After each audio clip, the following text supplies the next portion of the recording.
From believer, we'll forever shine just to stay alive. That simple means it. Nobody can hold me, man. Nobody can change my energy. Nobody can turn me sick. I will not allow negativity. Nobody can hold me, man. Nobody can change my energy. Nobody can. Everybody show me some strength. No weakness, so me and I'm down. Strength, no weakness, so that we are. Strength, no weakness, so me and I'm down. Everybody strength, no weakness, so that we are. That when you're old, your enemies they must tremble.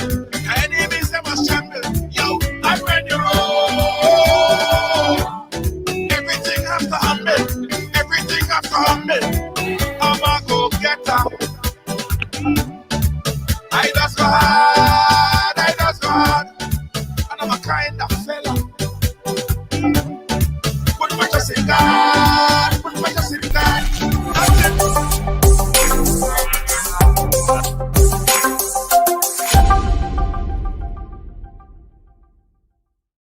Come on, this is your opportunity to tap into the $7.3 trillion industry in this COVID time. Get interactive, hands-on in the Forex and crypto market. Educate yourself in this financial industry. All of this is possible right now with a multi-source income generator. This program will allow you to learn while you earn in this lucrative decentralized industry. Take advantage of this trading academy, personal development, create multi-source stream income, trading ideas in this global market, get discount travel with your own portal, bonus token backed by bitcoins, and so much more. For more information, contact Kristen Alexis at 347-834-2852 or Marisha Dash at 646-529-6570. Don't miss out on this amazing opportunity of a lifetime. Call now.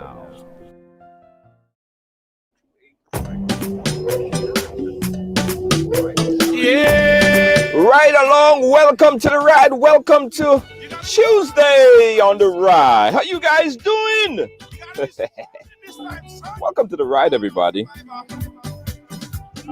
As you come in, everybody, I want you to share the thing. And as you share the thing, I want you to say, I share. Because today we have a very interesting conversation. Remember, this is not an interview, this is a ride along. It's quite different. It's very different. So we have a ride along today with a young lady in Trinidad and Tobago who has a lot to say. Yeah, and she will be talking it right here tonight. No holds bar. We're going to talk. All right, so as you come and go ahead and share the program, she's ready to go. Let's go. Roll call. Let's do a roll call. Doris Moraine Charles, how are you doing? Good evening to you. Wendy C. Yes, big up yourself, my nurse, my friend. Yes, big up yourself, Wendy C. Did I tell all you how much Wendy C helped me during the period of time I was going through my COVID episode? Did I tell you how much Wendy C checked up on me like every day? Did I tell you guys that? Wendy C is a blessing, man. I'm telling you, this woman, she calmed me. She let me know what was going on. Wendy C, thank you so much. I really appreciate you. Deanne Fraser, how you doing? Gail Charles, how you doing, my friend? Hey, Carolyn Joseph, thank you so much for sharing. Everybody share. Roll call. Everybody share and say I share. Everybody share and say I share. This is the roll call. 2 minutes. 2 minutes roll call. 2 minutes roll call. Before we bring in our guests, let me know who's there. Hey, Charlotte. Oh, Charlotte Mia Jessa from Canada. I see you. Thank you so much, Canada. Big up yourself, Canada. Everyone in Canada, Toronto. Yeah, big up yourself, the folks in Canada. Faye Wright, thank you so much for sharing. Nerissa Nimrod Campbell, thank you so much for sharing. We appreciate you. Deanne Fraser, I see you as well. Hey, Princess Lee from Brooklyn, thank you so much. Roll call, guys. Put up your name quick. We have 1 minute left on the roll call. Lola, Celicia, Romaine, big up yourself. Carolyn Joseph. Yes. It is an interesting program today, guys. Hey, Victoria Alexis, thank you so much. Everybody share. 30 seconds, guys. Roll call. 30 seconds, roll call. Jacinta, thank you so much for sharing. Everybody share. Everybody share. Everybody share. Everybody share. Everybody share. Roll call, guys. Roll call. Everybody share. Everybody share. Saying hi from the cold New York City. Hey, Rhonda. Dolma Griffith, thank you so much. Robert James, thank you so much. Peace and blessings from London, UK. Thank you so much. Lydia Joseph, my friend. How you doing, Lydia? All right, 20 seconds, guys. 20 seconds, 20 seconds, 20 seconds, 20 seconds. Doug, my Vincy brother from another mother. Thank you so much, Doug. Big up yourself, Spice Bay. Duncan, thank you so much. I appreciate you so much. Steve Antwine, thank you, thank you, thank you, thank you. All right, guys, this is our roll call for today. I want to dedicate a large portion of the program for the entire week. Well, I want to dedicate a portion of the program for this entire week to really sending out condolences to families who have lost their loved one due to any whether it's COVID-19, cancer, or whatever. So I want you to reach out. If you know someone that lost a loved one, I want you to reach out to them and offer some level of comfort. Just call them and say hi. See how they're doing, because people are going through a lot right now, and it's not only COVID killing people. There are many other things that people are dying from, and I want we here that we could assist, we could call, we could assist in any way. Let's do that. So make a call to a family or friend who you know is going through something right now, and just be a presence. All right, see if they need anything. All right, thank you so much. We really appreciate you. Doug, St. Vincent, Lydia, Shalida, thank you so much. Thank you so much. Thank you so much. All right, let's go into the program, guys. So you guys know that we work very closely with Breaking News TNT. This website has been doing a lot of work in putting out stories and getting information out there to the general public. They're based in Trinidad and Tobago. And my friend Rodriguez put out this story recently, and we just had to look deeper into it. It's a serious allegation against the priests of a particular church in Trinidad. Now, joining us to give us all the details on this entire chaotic story, she's joining us via Skype right now. Sorry, not Skype. She's joining us via Zoom right now. And she is ready. Hold on, let me make sure everything is lined up. Everything is good. Everything is good. Yes, is Miss Wiseman. And she's in Trinidad and Tobago. Miss Wiseman, do I call you Miss Wiseman, or what should I call you? Gertrude. Gertrude. Okay, Gertrude. Gertrude, how are you doing today? Good. You're doing good. Yeah. All right, Gertrude. Thank you so much. Thank you so much. And I know we're gonna have a long conversation today. We have a lot to discuss, because these allegations, after watching this the video that was put out there, the allegations are damning. And also, guys, as a disclaimer, I want to say that there's always two sides to a story. This is Gertrude's side of the story, and we are going to listen. But I'm sure after the story is aired, we might hear the priest side of the story, or the church side of the story, and we would welcome hearing that as well. Okay? All right, Gertrude, we're going to go right into it. Gertrude, tell us a little bit about yourself, where you're from, and all that good stuff. Quite important.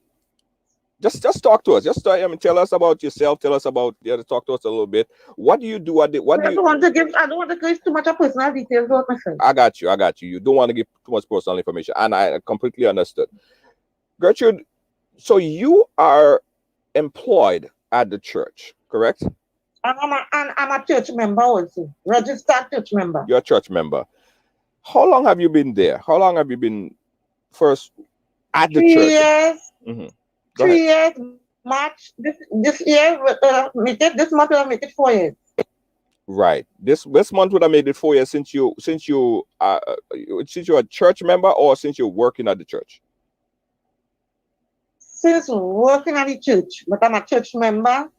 Well, I'm from a different parish, but I fellowship at that church. You could fellowship anyway. But I'm a member um well, the church itself, the Right. religion, the Right. religion. Okay. So you are a security. Tell us your job description. What do you do there? A part of your job Well, description. your man gate, you meet with visitors, people coming in, you direct them with a park, because have a parking lot and etc. You interact with people when they come in, tell them, well, this spot is yours, you park there, you man the gate, etc. Right. Okay. So just regular, security, Regular security detail work. regular security detail. Tell us the first time you met this particular priest, and at what point did he came into the church? Because of course you told me previously that before there was another priest that was there, and then he left.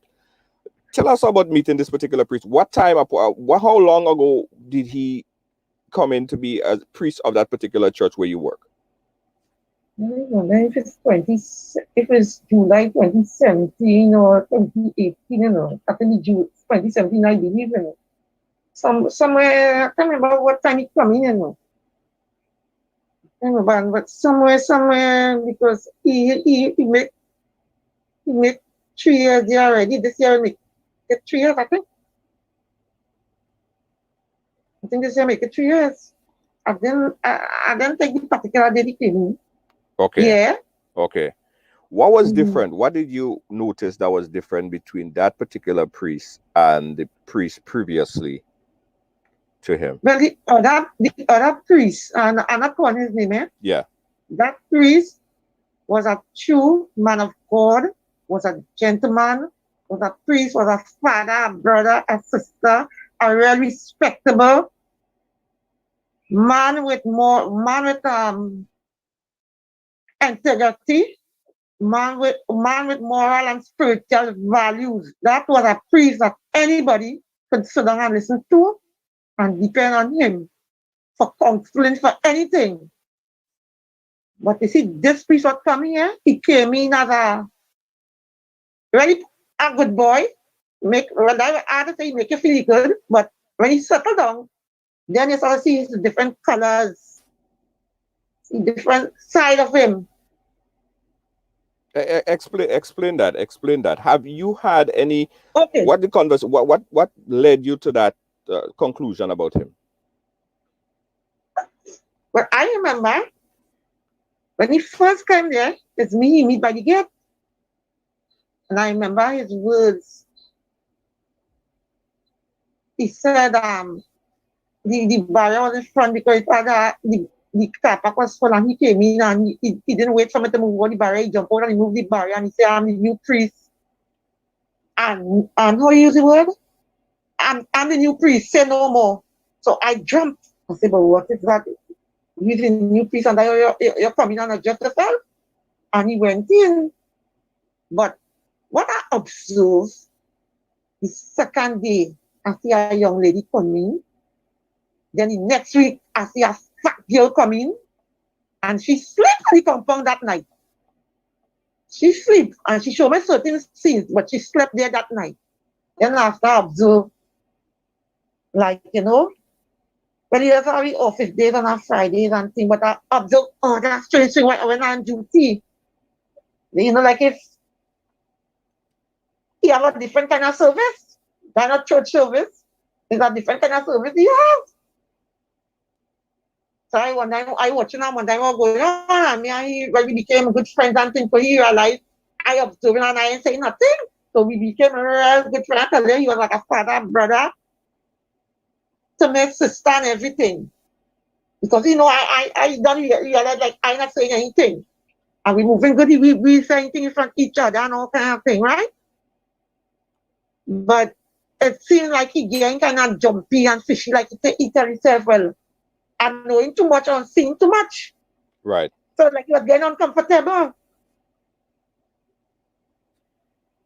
I'm listening. I'm listening. Go ahead.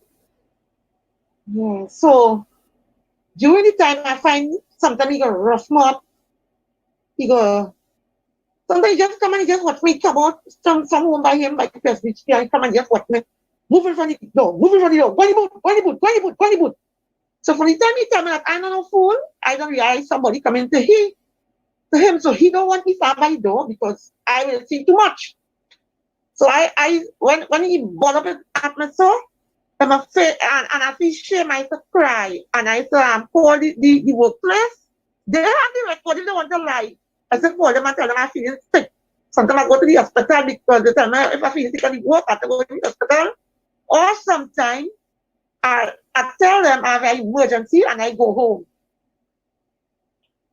And while we talking and thing, I remember he told me, well, you want to bring it forward or go back? When the girl was there living? No, well, I want to understand. Here's what I want to understand, right? I want to understand the character of the man. I want to understand the person that we're dealing with and the interaction that you had, and also to clarify and verify that the information that you're providing to us are first-hand information, that information that someone told you. Is things that you saw, is things if that... I come and say anything about this man, and not because he make me lost my work, I am saying those things. If I say anything about him, it's better the program cut off here, because I'm not lying on nobody. Right. I am not lying on nobody. Right. I am not lying on anyone, especially a priest. I'm not going to tell any lie on this man. Right. So, let me do some house cleaning right here.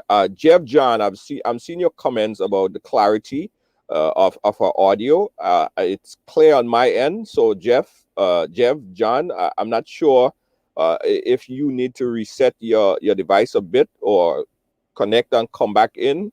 That might be a problem with your connection, because I'm hearing her fine. I know most everyone else is hearing her fine. All right. So I'm not going to stop the program entirely, because... But I put my phone close to my mouth. No. Keep it right there. It's fine. I'm hearing you fine.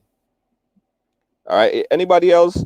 Yeah, everybody. People are hearing her clearly. All right. So we're gonna go right ahead. So let's fast forward now to the first inappropriate situation that you encountered with that particular priest.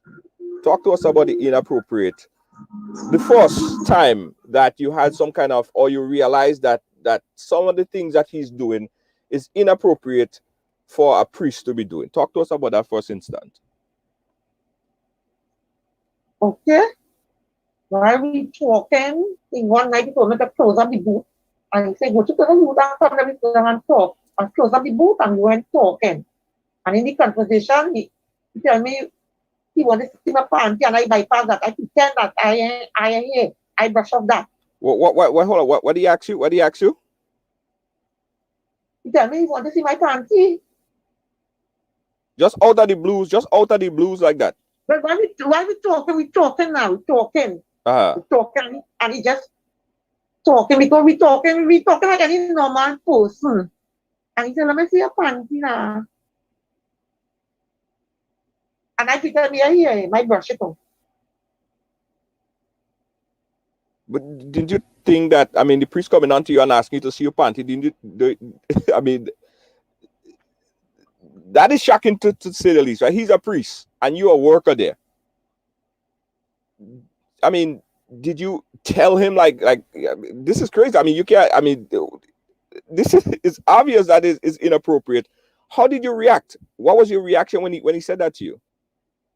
I do like, yeah, I brush it off because he had his hand down and touching the concrete. I do like, I didn't hear. I do like, I didn't hear. I do like, I didn't hear. I brush it off now, pretend like I ain't hear. Okay. All right. So what happened afterwards? Well, we chat, and then he go his way. He go home and I go back to the booth. But we always talking good. We exchange each other. We will talk. He tell me anything. I will tell him back anything. I tell me certain things, all kind of thing. He will show me one lucky hand on top of his shoulder where he get this big dagger. And how he get it from the point church. Some man come to fight him and they had a fight and look, he do surgery on top of the shoulder. All kinds of things. But what I didn't, what I was concerned about, like I say, where my life was, during security, when I saw this girl 4:15 in the morning on the compound. coming out from downstairs where there should be locked. And I was frightened, I was scared because saying, is I alone outside? This hour, nobody tell me that somebody in the compound here. But I didn't know who is a male or a female. So I watching and I said, Lord, it's me and you here tonight. And I wonder if they call the police or whatever, but I said, I'm not doing it. So I start and see this girl, she come out from downstairs the presbytery, and she went straight inside the church. So I walk in, she didn't even tell me good morning. I walked and I said, but how she get inside the home that the church was open? So I went home. That was Tuesday into Wednesday morning. I went home and I said, I wonder if to tell him. So call the father and tell him. So I messaged him on WhatsApp and I told him and he told me, okay, give him 5 minutes. And then he get back to me and he tell me, second, say you won't do it again. But what troubled me, when I come back to work Wednesday evening, I saw the same girl. And as she saw me, she went downstairs the office now. And while she going, she turned back and she cursed me and told me to stay away from her. So I said, okay, like she get the message that I report and say I saw her. So I said, this time now, I'm not telling for that and anything again. Okay. So she live on the compound, she there going and coming as normal. She going and coming as normal. But I remember he was going to this world you thing in Panama. I tell him, I said, get this girl out before you go because this thing looking bad here, get you. And he corrected me and he said, if you tell me to get shot, I will ask them to move here now. I will ask them to move here. So he left and he went to the world you and he come back and she moving normal on the compound. Then one night I there and I see she came with the police. She said she called me. All the while she wasn't speaking to me on that particular night. She told me she come to get her clothes. The police come and tell me she come to get her clothes and they would like to come inside. I said no. I said the priest isn't here. I say I'm the because this compound here and I man this compound. Just what tell them I say I man this compound. We know the station or the man this station, but I man it here. But they're not coming inside here. Stay by the road. If she want her clothes, let she walk in. They told me they want to go to see the watch where she was staying and blah blah blah blah blah. I said no, but they cannot go inside there.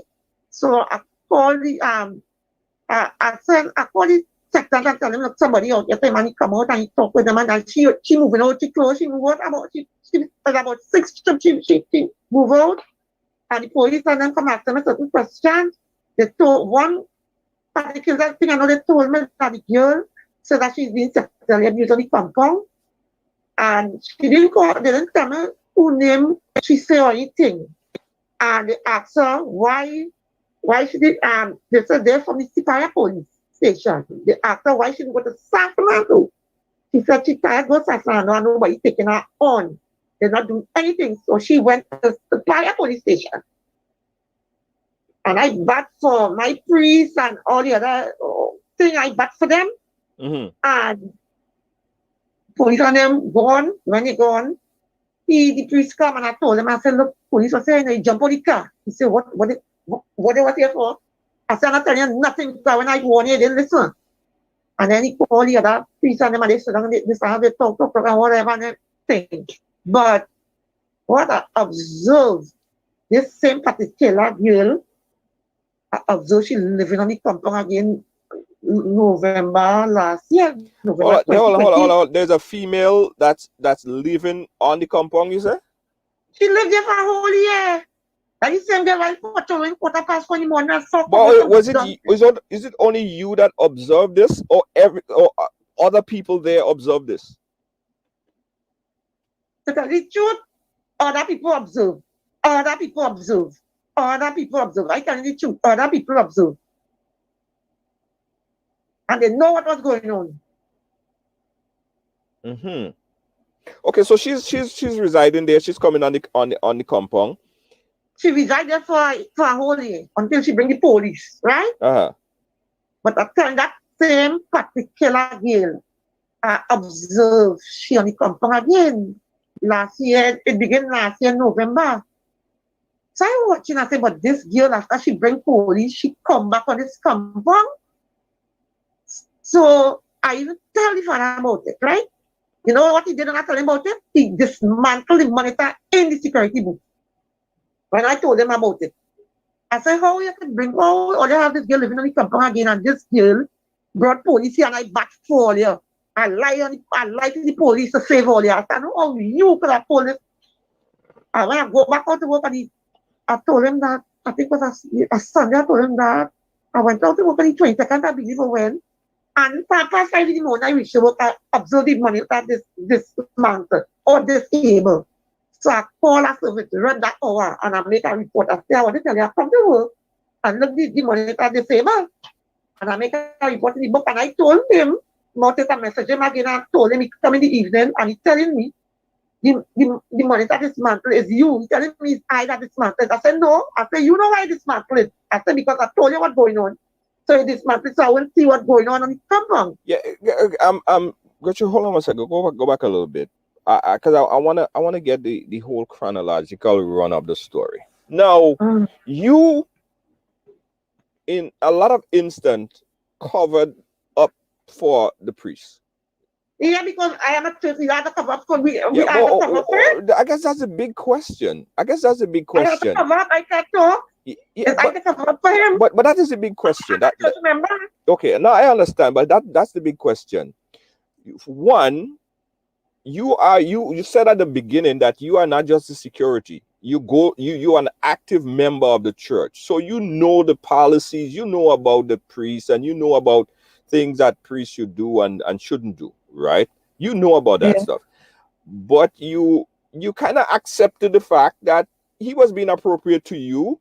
You said that he came across and he asked you about seeing your panty, and I tell you that you want to make love and he want to make love or whatever the context that he put it in. And then he's making people coming in there and all of these things. But still, you never took it up to the authorities. Like, you never said anything, not the police authorities. See, listen to me. When you see things like that, the more you stay quiet, the better for you, because sometimes you're going to talk. Remember, you can't go and tell a priest that, because that your brother and guys, and they're going to say you're lying. Right. You should not. They're going to say you're lying, you know. They won't believe you at the time, you know. They're going to say you're lying. Although they know he might be having a little slack waist, they're going to take it for him. You can't. We have to see things as I always used to tell father, I say, don't worry with me. I say that person, you see things I say for the years of doing security, that's things you see and you don't say anything. You just watch, you just observe and have nothing to say. So that builds confidence in him with me. Right. So did you guys had some kind of, I don't want to say relationship because that might be the wrong word, but did you guys have some kind of friendship of trust that he feel like he could say things to you and do things around you and you're gonna keep it secret? Did you guys have that type of yes, he had bond? that trust in me, because we used to move we used to move around.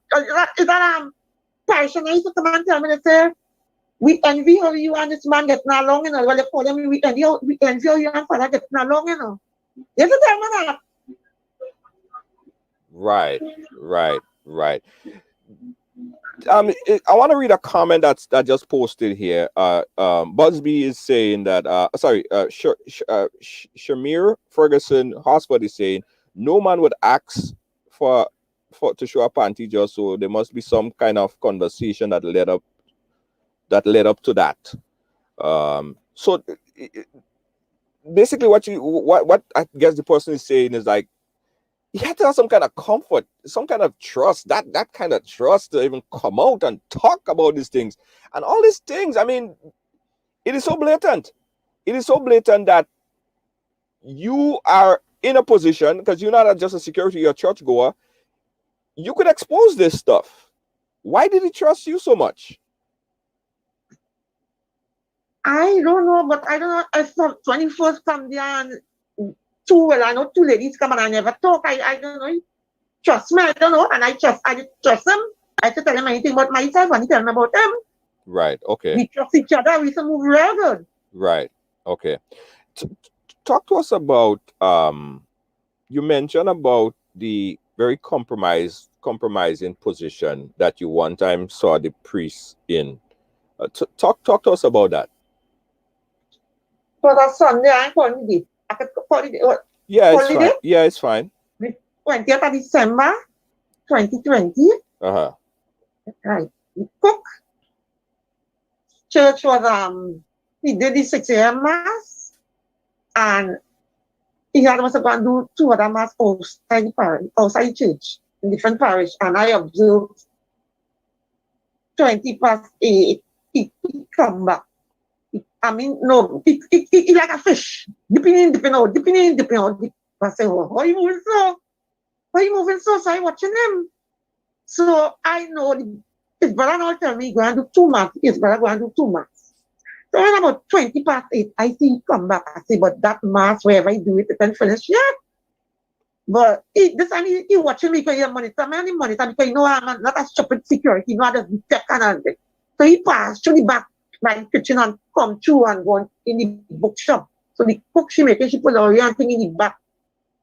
But I observed this girl come because when you see he bringing a young girl on a Sunday thing. So I watch she make right for me and she go in. But before I went and I asked her if the pull thing ready. And I find she had the place in dark. So I said, why you have this place in dark? I went in 3 times and I said, why you have this place in dark? But I didn't like. I said, the air doesn't always didn't like. But she didn't say nothing.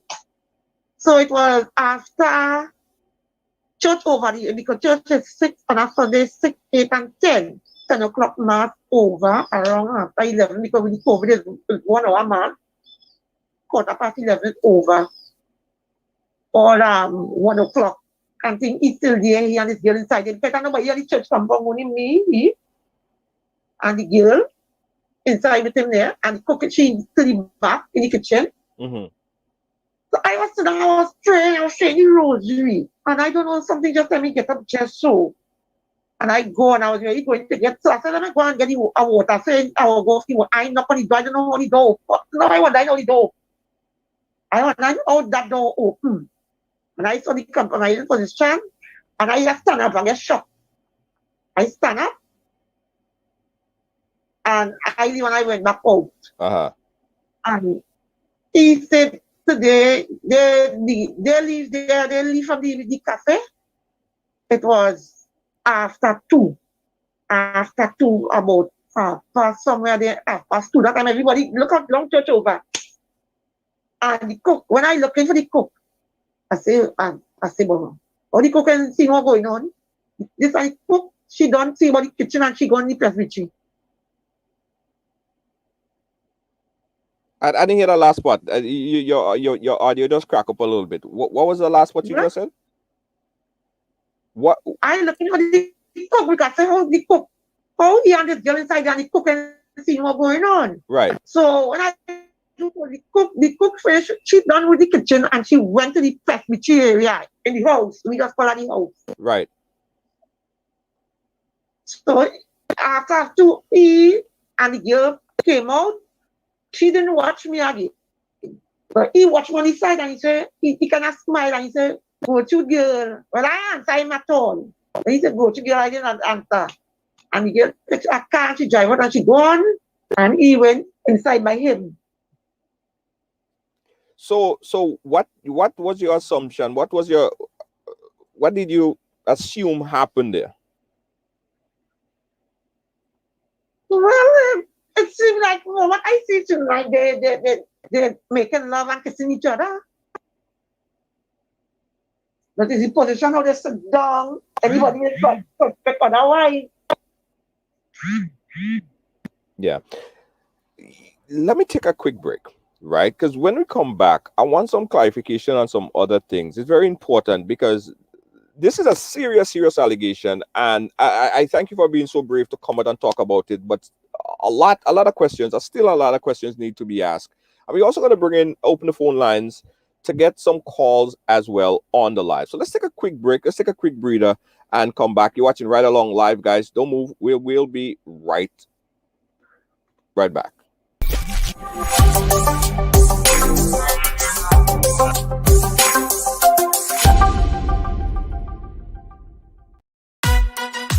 Feeling hungry, grab a snack. Caribbean food delight. Jamaican patties, light and flaky. Caribbean food delight. Taste the difference. Caribbean food delight. Grab a patty, take a bite. Caribbean food delight. Quick and easy,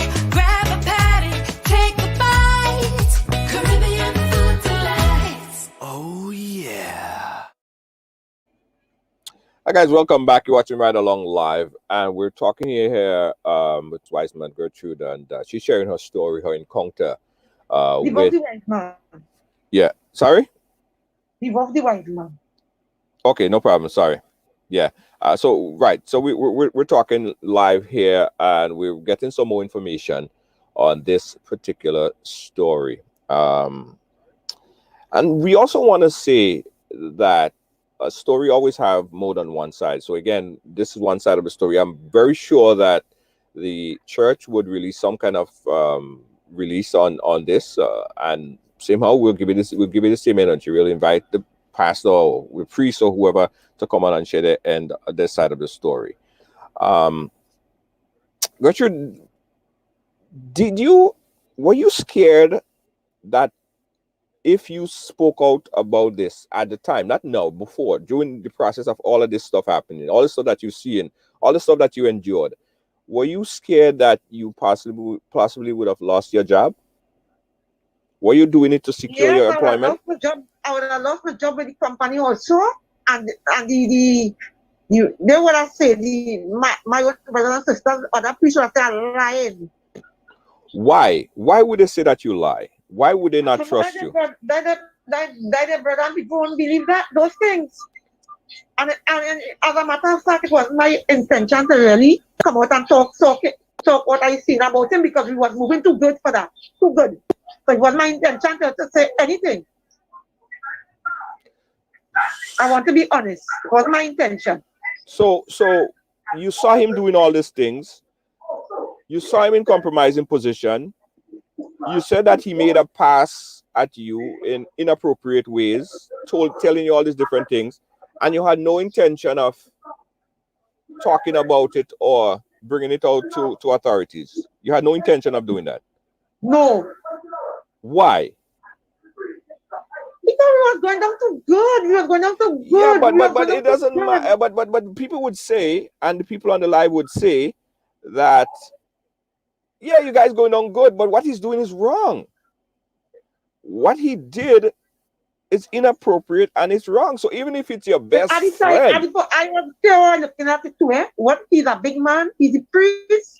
Whatever he do, that's his business. I mind my own business. I have nothing to say about him. Right? And as I always tell him, don't interfere in my work. Because I realized like he was jumpy. Oh, he used to get on me sometimes, he would poof me. And all kind of thing, in a kind of bully way, like, to get me kind of scared. So I got, when he said, I said, don't talk. If you talk, I you know what I would do. I think that was the behavior of him when he get on so with me. Right. A question that a lot of people a lot of viewers are also asking is, why are you coming out now and exposing the priest? Okay. Well, to me, in my opinion, like he find I seen too much, and I feel that day, that December 20th, I feel that kind of jumpy him. I feel that kind of jumpy him, and like he kind of was getting angry and thing, and really decided, and I see that like he probably telling himself, well, here woman there to work and thing again. So we there on the 23rd of December, because on the 20th, on the 23rd, he called me, he sent Justin to call me, he told me he loved, just when he started, he said, he told me about the handpan thing, but I want to make his story short. He said he loved young girls and he want to ask my boss to send young girls and Spanish and pom-pom. And he telling me about how he loves Spanish and this and that. I'm talking and thing. I say, well, I know Indian men, you can't tell me I grew up from them, they love young girls. Right? I leave, when we don't talk and thing, he go on inside and I go up in the booth. But we are no follow nothing, we moving good, we talking normal. But on Friday, 19th February, I went to the office and I saw while in the office, he came down with the phone in his purse. So I leave, and when he come in, I walk off. So next thing I inside the booth, I see the investigator come. He tell me he said, no, he come by, he said, good evening, and I call and he walk off and he gone. And I watching, I seen all of the monitor watching that. The investigator, they long. I said, but oh yeah, going because I said probably the investigator come to sign the document for us to get repay and thing. So when the investigator go in, Peter, I didn't know his name. I said, what is your name? He refused to tell me his name. I called the office and tell them, look, he only come and he refused to give me his name and thing. So I go to work. I work Friday daylight. I go to work Saturday night. Nobody tell me nothing. Officer tell me nothing. Nobody tell me nothing. Because I know me and he going down good. He ain't tell nobody. I'm you know. Saturday night, the 21st, by February, I work normal. So Monday, when I go in on Monday, but my scripture, because I have a kind of institution, something tell me something, but the Thursday I call it and message him and I tell him, I say something going on with my work and somebody have a plot against my work. I just pick up things in my institution. And when I tell him that, he didn't respond. But when I reach on Monday, as I sit down, it was 2:54 p.m. Monday the 22nd, my phone rang. And one officer named Jules, I don't know her first name, but she named Jules. She said, "Why, son? Your roster change. The police don't want you to come down again. And don't go back to work. Don't go back to work. You don't want you there." So I said, "Why don't want me there? For any reason?"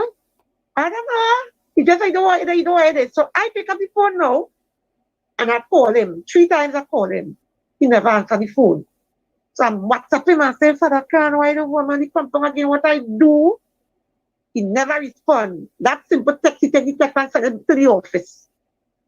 So I text him again and I tell him, I say, "Well, if that's what you do, remember they want me for false witness in court, but I'm not going to court for you again." Just so I tell him. I say, you want me to go for false witness and that's what you do it? He's not stupid. That simple text and all he's in the office. First, we was doing good. He wants me to go as a false witness. Right? The false witness is about the case, the first matter went to, I sure the first matter was the 7th, because it was 3 days before my birthday, last year of September, and then it was the 30th of October. I must go and lie to say that a fella coming on the compound, I don't even know the fella, never used the fella coming on the compound to harass him and his brother and defaming the character. Right? That is how good I will do anything for that man, for that priest. I'll do anything for him. Anything. And that is the question that is antagonizing a lot of people, and it's kind of worrisome to me as well. You saying that you would do anything for him. He's doing a lot of wrong, but you're still sticking up for him, and you know fully well. Everybody say two wrongs don't make two wrongs don't make a right. A daughter has to cover for her father, and a father supposed to cover for her daughter. But not cover when you know what he's doing is wrong, and you know what he's doing is just goes against the priesthood, because you're not just a security.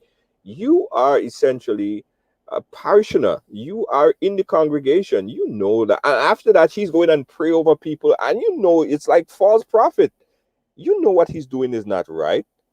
Why didn't you, as a friend, come to him and say, "No, this is wrong. You can't be doing this stuff. Be as strong, not just cover for him." This is what I tell you, we still move good. I tell him all about that, you know. I tell him, I say, "Father, listen. You see what you're doing there? You're doing it too big and I just tell him, I say, doing it too big and bold." I say, "Remember, he's a priest," because I even tell him, I say, "I want to see you be a bishop." Because he even told me, when I'm talking to him and thing, I say, "I want to see a bishop, you know." He even told me, he told me next 10 years, he has to be a bishop. I said, "What do you mean you have to be a bishop?" He said, "Because the other one go in." So I had big group. I said, "Oh God, like the bishop going on dead." So I asked him, I said, "The bishop sick?" He said, "No." He told me that the bishop will resign and he will be the next bishop. So I tell him, I said, "Well, when you be the next bishop, you will be about 70 years. Just I tell him. I said, "Like this show you priest talk." I said, "You're doing things too big and bold. You're doing just as you're doing things too big and bold." And I even tell him, I say, "That girl that come and pick you up every time you have to go in the airport when I was COVID, I say, you have to stop that." Because I even tell him, I say, and I tell him who. I say, so telling me, that question me, no, that ask me, who is this come and pick you up if it's a thing, girl. I tell him, I just tell him back. I was right. I just tell him back. Because I listen to him. I'm a father. Yeah. Nobody can blame me. I said, tell him back. I said, so and so come and ask me who come and take you up to carry in the airport. I said, tell him that he can't deny that. I said, tell him back. Let me again open up the phone lines, guys. 718-701-5720. Give us a call. Ask your question on this topic here. We're talking here and trying to really put this whole thing into perspective. It's a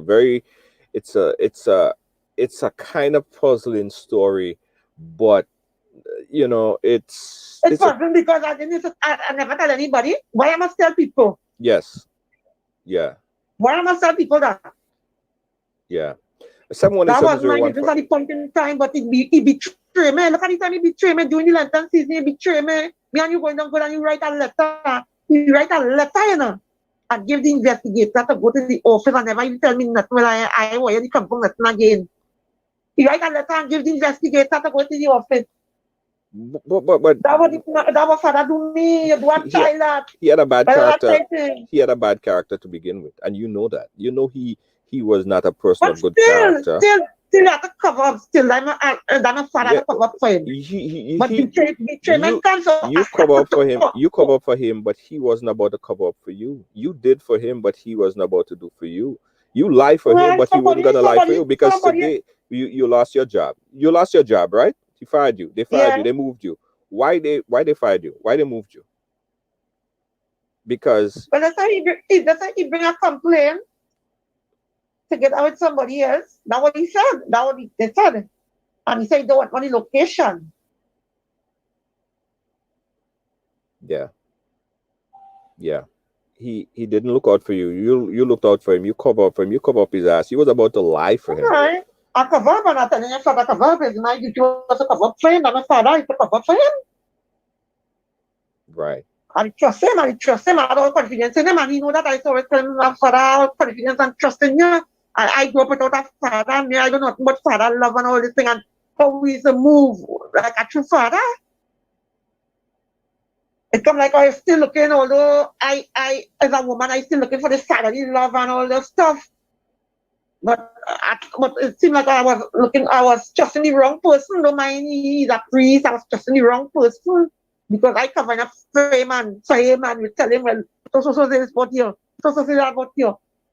And he, I don't know, something push, I don't know. In fact, you see, devil is very busy and at the unguarded moment, don't mind there's just people and things, but at the unguarded moment. For to betray a child like that, right?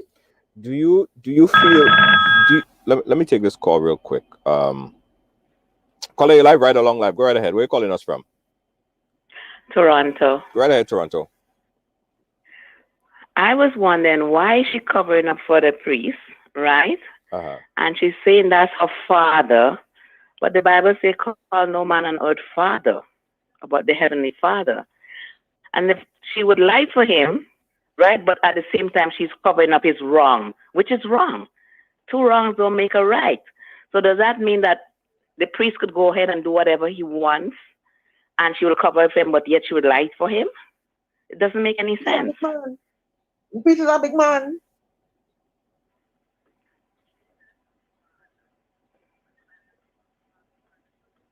Yeah. Hello? Hi. Yeah. Yes. So basically, what I'm saying is she doesn't make any sense, because number one, if you're in a church, any church, it doesn't matter, and you know that the pastor or the priest is doing something wrong, you need to speak up and get out of there. I personally cannot sit under any ministry like that. Right. Okay. But to each his own. Thanks. Bye-bye. Thank you, caller. Bye-bye. All right. Gertrude, do you regret some of the things that you held back? Do you regret some of the things that you did for this pastor? I regret and just hurt me. I regret I do that for him. I really regret because I don't know, I just regret, and sometimes when I think, and it hit me as regret, I say, but this was a betrayment, I said, this was a snake. I regret, and then you know what again? He make when I was working out, they make the officer, my co-worker, make an entry in the book. I have the photo and everything. That he don't want a woman named Mary back Sabbath or something on the compound, right? The entry in the book. That man, when I do so, I work and I see she come in the compound and she was at the ball out how she went by many Presbyterian. When she come back out, she ball out. You're lying, son. I didn't say you don't want money compound. You're lying. And that same day, that woman leave and went on the workplace, and the report is there on the workplace. She report me there, and she went to the San Fernando police station and report me. Right? And the same girl who had lived on the compound, she did the same thing. So when the second girl bring the police, when I realized, I keep on saying, father is the mastermind of sending these people to report me in the station because he have an ape. He don't want me on the compound, and he don't know how to say it. So he get people to report me in the station. So he can have a case to say, well, I making people go off the compound and this and that. Right? So when she goes, she report one thing and she said, father, stay down on the compound in front service rep. She and all say that. I bring two of the service rep and I show them the entry in the book. I show my supervisor the entry in the book because she went to my workplace and report me. Right? When boy I say he's the mastermind, the second girl she report me, 5 police officers came and telling me I cannot stop nobody from coming on the compound there and thing. I said, but this compound is a fence compound. I said, once a place is fenced, it become private. After the police and them gone, he called me, tell you one of the police tell go to come. And I went, he and one they call Cheryl Superstar, we went to our room inside the office. And hear what this man tell me as a priest. The police and them say that they have a lot of report about you in the police station. I say, Father, can what report police and them can have about me in the station? I say, who is the people that make the report? He jump up and the same woman that is entering the book that he don't want on the compound, that is the same woman name he called. He said, remember Mary? You say you don't want on the compound? I say, well, Father, can these people and them that you are reporting me, they are mad people because they really have cracked in the head and not so right. I said, these mad people, Mr. Trevor laughed. So then he was the instigator. He sent them to do them things, to build case against me. You understand? You understand what's going on? Yeah, I see. You know, I had the report, I could send it for you.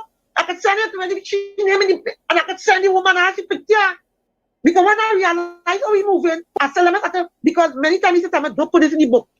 Don't put that in the book. Don't write down this, don't write down that. So I started to check myself and I started to take notes, take pictures, do this, do that. I said, because this man and some kind of scene. And I started to say, I will send the thing with the woman, picture the woman, and the picture I will send the girl who was living on the compound and everything for you. okay. He's a set up man. When he wants his way, he will get people to side with him. That's the type of person he is. You get people say he wasn't this and he wasn't that. That's why he bring the cook. That's something to make the Polarian thing. And he had this young girl in the cafe. So it will look like somebody was there. So he gets that person to lie and say it's not true. She was there, but she don't know what's going on when she's back. Hermelin has a question on the screen. She said, plain and simple, as clear as possible. She said, did you have a relationship with the priest? I tell you, plain and simple, we had no relationship. We used to move, people used to feel passionate, used to feel we together. We was not together. I said, we used to move. We will hug up. We will hug up. Hug up? We didn't have no relationship. We used to hug up. I tell you, we used to talk anything. We used to hug up, but people had wrong thinking in their head. People had wrong thinking. They had the wrong thinking in their head. The way we used to move it used to look like we had a relationship. Oh, so it looked like if you guys were in some sort of relationship. No, I wouldn't lie. It's always I tell you, we used to move like brother and sister. We used to really move good. Because I can tell you something he do for me, auntie, but I won't say it right now. We used to move good. We had this understand that even the parishioners used to be, they used to envy too, you know. They used to envy and they make a lot of kind of enemy with me and he until one day he tell me, he said, go through, I'll never let them tell me nothing again about you for we to stop talk again. We used to move good. I tell him we used to move good. So I don't know what drive this man to do me this thing. That I haven't got a job now. I don't know. We used to move up to the Sunday. We move good. But we move good. I don't know what it is. What evil come around this man? But you said it. You said it that he told you that he wanted to have some young Indian and Spanish girls there. That's what you said. Yeah, he said he wanted them to do security work. So I asked him what about me and the other officer job. And he said, all right, I won't do it again. But we had no relation. I thought we was moving and I wouldn't give nobody wrong. They would think that we had a relationship and true. Because sometimes we start and we talking and how we watch man, how I watching them people. Sometimes I share them say, I didn't look like you were doing something. I shall not get any wrong idea.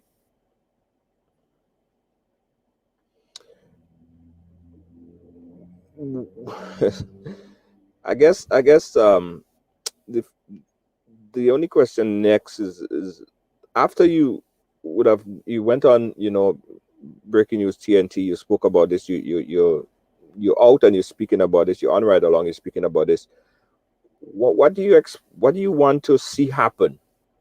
What's your expectation? I don't want nothing happen. All I want, I know, and I see my as I just tell him, I don't want them to run the man out of the police. All I want, counseling for him. He have a problem. He's sick. He have a problem and he need counseling. He need to know, take his job seriously. Remember, he take an oath to be a celibacy, and I think they're study for around 10 years. I think he need to be pulled back in and do over everything with him and remind him, well, you take up, because everybody make mistakes. We all are human beings. Everybody make mistakes. But he need to be pulled back in, counsel him over, and tell him, this spirit is willing, but his flesh is weak. Everybody make mistakes. Everybody make mistakes. Just pull him in. Mm-hmm. Okay. And other, well, so I will put him in rehab. For a little 6 months. You understand? That's what I want for him. Not because he make me lost my work. I would say, put him on the priesthood out, run him out. No. Yeah. Everybody make mistakes. We are all human beings. You want him to go to rehab, but you kind of aided and abetted. You kind of assisted him. You kind of was his cheerleader in his wrongdoing. So yeah, accept it. So two wrongs really don't. Two wrongs don't make a right. Both of you guys are wrong. Both of you guys was somehow wrong in this whole scenario here. He was doing things that he was not supposed to do. Accept. But still, and I say it again, if he didn't move with me, I'd still covering him for him. I know God is God. Mm-hmm. Forgive me, but I will still cover for him. Okay. Listen, I appreciate you talking about this, coming out and speaking about this, and I'm sure that we'll hear another side of this story right here. Anything else you want to say, clarify, or speak about before we close off? I just didn't like how he treat me because we are moving too good. He does things to me, and I want to tell him, I say, Father, you're doing things good in your left hand, in your right hand for me, and on the other hand, you're doing bad for me. I have to tell him all about that. I just don't like how you betray me. I want to know what drive him to do that. I want to know what it is. I want to know. I want to get to the root of it. What was that? Okay. Because I never disrespect him. I never curse him. I have to be a madman. That's my priest. What caused that? I want to know. This is what I want to know. What caused that? Yeah. All right. Thank you so much. And we'll really keep in touch and see how everything progress going forward. All right. Thank you so much, Gertrude. We'll keep in touch. Yeah. You gotta be firm in this time, son. You gotta be strong in this time, son. I'm a survivor. I will survive. First, I gotta say thanks to I was saying breaking news TNT. No, it's hardcore news. Hardcore news. Rodriguez from Hardcore News TNT, Trinidad and Tobago. Thank you so much for first exposing this story, guys. Let me tell you a little something. In fact, you know what? Let me take a break, and I'll come back with my final thoughts because I have a lot to say. Don't move. We'll be back.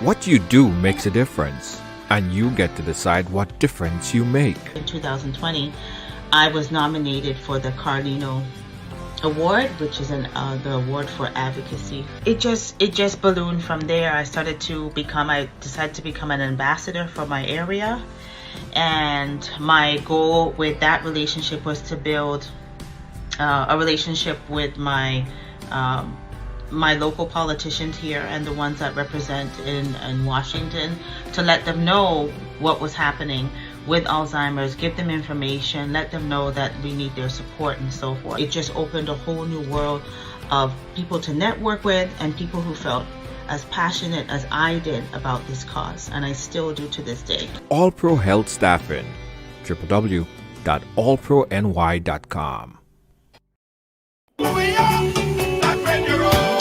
All right, so let me actually this question, Jay. Let me talk, right? Me and all you talking now. What do you think? What do you feel? Like let's talk. Me and all you. I open up the phone line still. Keep the lines open. Let's talk. What do you find about this story? What do you find about this story? What do you find about this story? Call me up right now. 718-701-5720. Because there's still a lot of kind of blocks between. I don't even understand, to tell you the truth, right?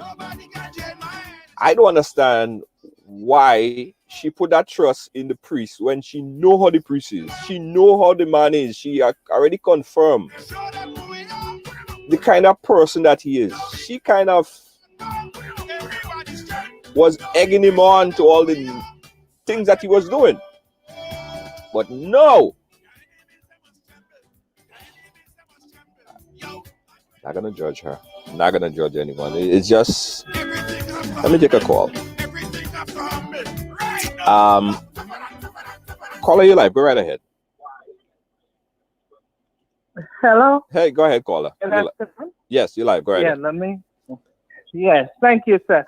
In as much as I would like to crucify or think otherwise about what the lady said, yes. Sometimes when you look at life, it all depends on how we see people. Right. At times people ask, why doesn't somebody say you're being abused and you were abused for years? I usually work with people like that. Right. Because what they expect. You hear she makes some reference to her father. I'm not sure what the relationship with her father was. But quite obviously she was looking for a substitute, probably to some extent in the priest. And if you hear her emphasis, it's on why he betrayed me like that. So it seems like she did not see him as a normal person despite all that he was doing. Right. So that's all I really wanted to say, just looking at it from another perspective and based on my interactions with people who are abused. Right.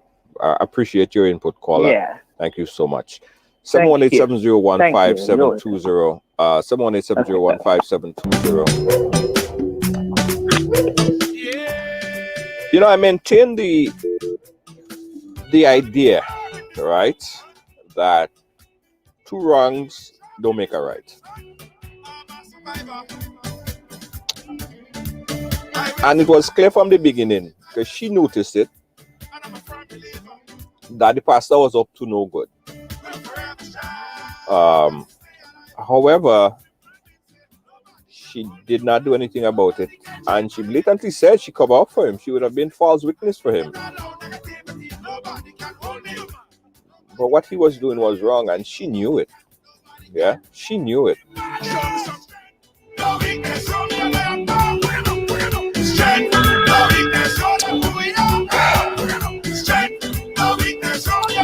Caller live, go right ahead. Junior. Uh-huh. Okay, my thing is that for her, You know, sometimes that you're just searching for love. Yeah. Because as she did mention, she didn't have that father. So she was searching for that and hoping that this bond that they both have would have stayed forever. Mm-hmm. But at the same time, he wasn't looking at that in that direction. She was looking at that. So in some ways, that I think, things happen, you know. Mm-hmm. And even up to now, she is still searching for that love from father. She called him she father. She trusts him, you know. She's still holding on to that and hoping that some connection or whatever might begin. So you think deep down inside there is a lack of, or there is a need for some kind of love that she really not getting or never had in her life? Well, I would say as a child or as a young person growing up, if you never get some of those things in him and then you keep searching for it, eventually you figure out, well, hey, you know, I find this man and he really treats me like a daughter, you know, so why not hold on to him? Right. Because, I mean, as children or sometimes adults, mother and father, you see daddy do something outside and you never come home and say, well, hey, mommy, I see daddy did that, you know. So I wouldn't really blame her for so much, but at the same time, she should understand what she was getting into, and yeah, she should have speak up all than that, you know. Yeah. But that's just my thing. Thank you, caller. We appreciate you. Thank you. Thank you. 718-701-5720. I want to hear your input on this right now. We're talking about the story. We just spoke with Gertrude. She shared her story about the pastor. And again, the story was first reported in Hardcore News TNT. And we reached out to her to get further clarification because there was a lot of allegation that was said on that particular video. Hold on. Caller live, where are you calling us from? I'm calling from Canada. Go right ahead, Canada. What do you think? So I listened to the program and I want to say something because I think I'm kind of upset a little bit. Okay, you're upset. Because I'm reading the comments and stuff, right? Mm-hmm. Listen to the lady talk. We have to understand that not everybody is very articulate. You understand? You can hear the lady's kind of hasty and all of that. And I want to say, yes, maybe she's angry that she lost her job. But what people have to understand is that, you see, Roman Catholic people, you keep hearing the lady saying that the priest was her friend. Right. A lot of Roman Catholic people, they don't have, I don't know, it's something about them and their religion, yes? They will know stuff and they will go to the grave with it. Mm-hmm. They don't believe in that exposing thing. Have we not read over the years about how we see the Catholic Church in the news all the time about priests raping little boys and stuff, and that stuff has been covered up? Her story is not far-fetched. It happens. It happens, but it's not everybody that have the same conviction. To her, that's her friend, is not a business. Yes? Catholic people die for what they believe in. Right. It's a priest, he's doing wrong. You understand? But she doesn't, because of what they teach them in that faith and what they believe. So it's not our place, yeah? I don't like when people, like, because it didn't happen to you, doesn't mean that she's lying. You understand? She may not be able to bring it across well. But if listen, how much stories has been in the press all the time about Catholic and rape and Catholic and molestation, and you understand what I mean? So if we can't crucify the woman, 2 months doesn't make her right. Yes, I may have been able to put it out there and say, look, that man is doing wrong. She may not have that courage. You understand? And we have to stop, as people, we have to stop doing this thing that every time somebody bring out a story, just beat them down. Because we don't understand it, because we don't agree with it, to us it don't sound truthful, we always beat them down. Right. You understand? You're right. I see so much that comment saying, oh, the priest refused her and she's old now and he don't want it. Junior, those things are not appropriate, man. You understand what I mean? It's not, those things are not appropriate. That's not something, some put a story out. Yes, she may be hurt. Maybe there are things in there that are not true unless we hear another side. We don't know, but it's not our place to judge people like that because these stories are real. Yeah. It's truthful. There's a lot. You understand? It happens. Yeah. It happens. I was once a Catholic and I left the Catholic Church because of a lot of things. You understand? Yes. So the story is not perfect. The comments irritate me, Junior. I'm not gonna lie. And the things we say in the comments, it's not cool. It's not cool. It's not cool because people, your tagline is everybody have a story to tell. So please give people a chance to tell their story and stop beating them down in the comments like that. That's not nice. Yeah, you're right. You're so right, caller. You understand? We appreciate No, you. it's not nice. It's not nice. We It's not appreciate nice. you and we appreciate your point. All right, cool. Thank you Later. so much. Thank you. All right, no worries. All Cool. right. 718-701-5720. We're going to take a few more calls. Deanne Fraser, I saw you was calling, but I couldn't take the call because the other caller was on the line, so you could call us back. Let me know what you guys think. We're summarizing this story. 718-701-5720. That's my number right here. Let me get your voice on record. What you thought? What's your thoughts? What you think? What's your observation?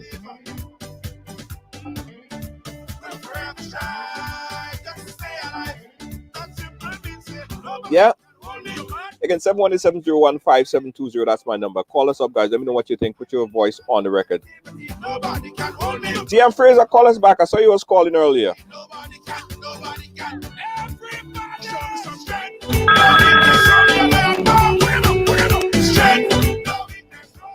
DM Fraser, go right ahead. Good evening, Junior. Good evening, viewers. How are you? Now, I'm good. So I wanted to give my input after watching Miss Gertrude, and I was just listening to the other caller as well, and I totally agree with her. I strongly believe Miss Gertrude, for the most part, she was unable to really articulate her story very well. I mean, although her story may not have been very compelling, or she didn't put the pieces together very well, I was able to see a lady who was hurt, and she trusted a man who she kept calling father, you know? Right. In these types of religious congregations or churches, a lot of folks have been raised in this manner to see these people as mega gods, right? So father was running all over the place, doing wrong. And this lady, because she trusted, she respected him so much, and she cannot articulate herself very well, I believe he is the wrong party here. And he used this lady by having her, whether intentionally or unintentionally, cover for him. Right. And so what it seems like she was about to probably blow his cover, he quickly reported her to the boss and had her removed. And then she is very hurt because it's like, okay, I covered for you, I trusted you, I love you, you understand? And this is what you turn around and do to me. And I totally agree again with the lady.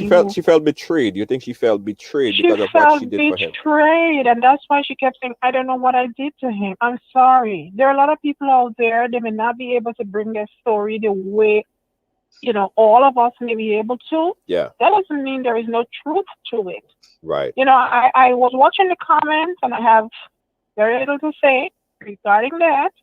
However, I do believe she has a story to tell. She may not have told it very well, but I do believe something happened or is happening at that congregation or at that site that needs to be investigated.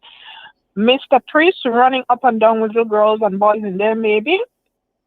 You understand? And when he thought she was getting too close and she might reveal something, he thought, let me shut her up. I'm going to get her removed from here. That is my take on it. Right. Thank you, Deanne Fraser. We appreciate you. You're welcome. We got a call on the WhatsApp. Caller, go right ahead on the WhatsApp. Yes, Junior. I was listening to the lady, and straight off the bat, my thing is wrong is wrong. Right. And I just feel that if she hadn't lost her job, she would have never come forth and say all these things, because she keeps saying we're moving good, we're moving good. My thing is, if you have a best friend, you're supposed to learn to take constructive criticism, whether you're wrong or you're right. And if you see your best friend is doing something, you're supposed to learn to tell them when they do something wrong, it's wrong.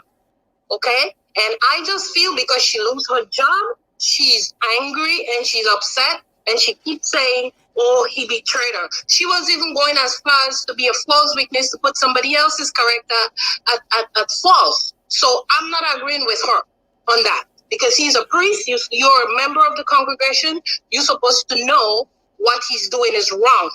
And if she didn't lose her job, I think she would have never, ever, ever come forth. I just want to say that. Thank you. Right. Thank you, caller. Yeah, that's also a very good point. It hit home for her.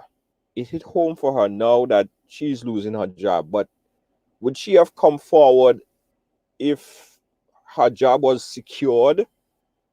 Would she have gone forward and really be a false witness and jeopardize someone else's personality to safeguard the priest?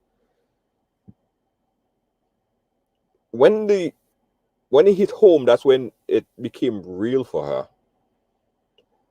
And so it comes back to our original statement: two wrongs will make a right. And if you are playing with fire,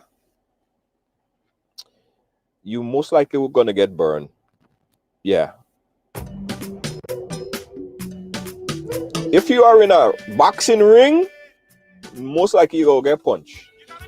It's the reality of it. If you're in the kitchen, hot oil and thing goes, hot water go burn you. You have to prepare for that. That's what is happening. If you are robbing a bank, just expect that you'll get caught. And you might do some time. You might get killed. You have to expect those things. Robbers, people who break into people's cars and steal stuff from their cars, you have to think in the back of the head, yo, somebody go catch me one day and something bad go happen to me.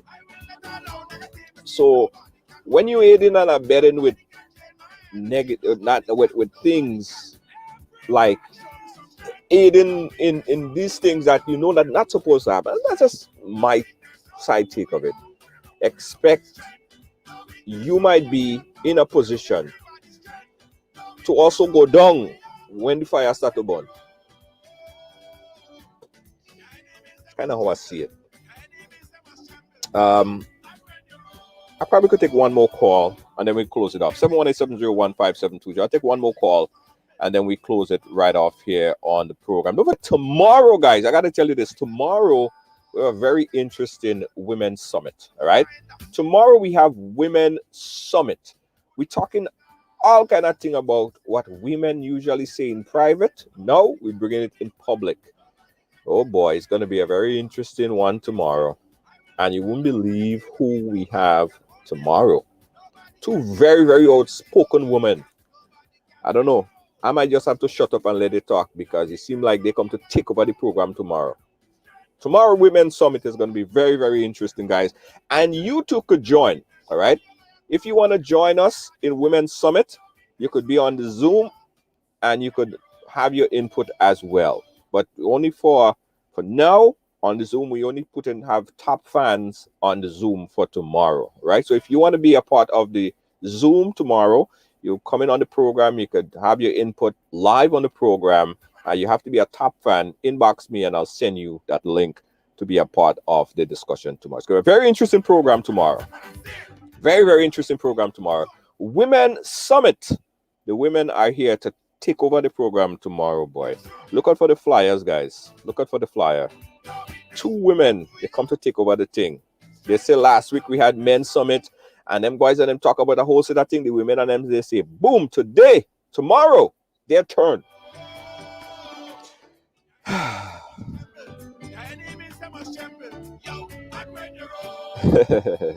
You guys go see who we have on tomorrow. Or you're going to see who we have on tomorrow. Anybody else? Anybody else before I close it off? Anybody else before I close it off?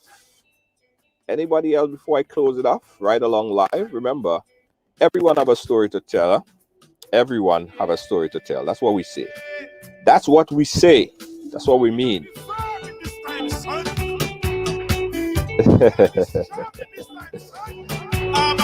And don't forget, Ride Along Live is also brought to you with the kind compliments of Riders headphones.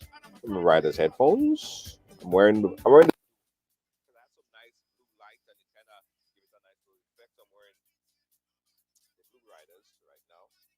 Get your Riders headphones at ridersong.com. That's ridersong.com. Go on the website right now and pick up one or two.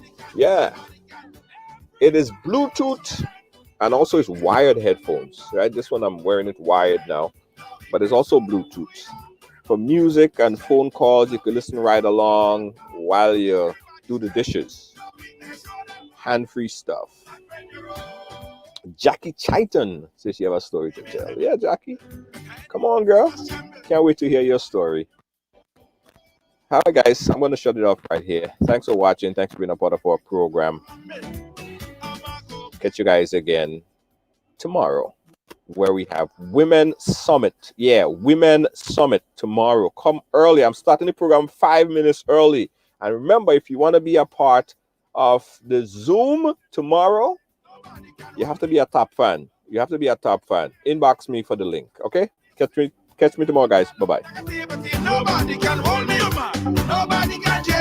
Come on, this is your opportunity to tap into the $7.3 trillion industry in this COVID time. Get interactive, hands-on in the Forex and crypto market. Educate yourself in this financial industry.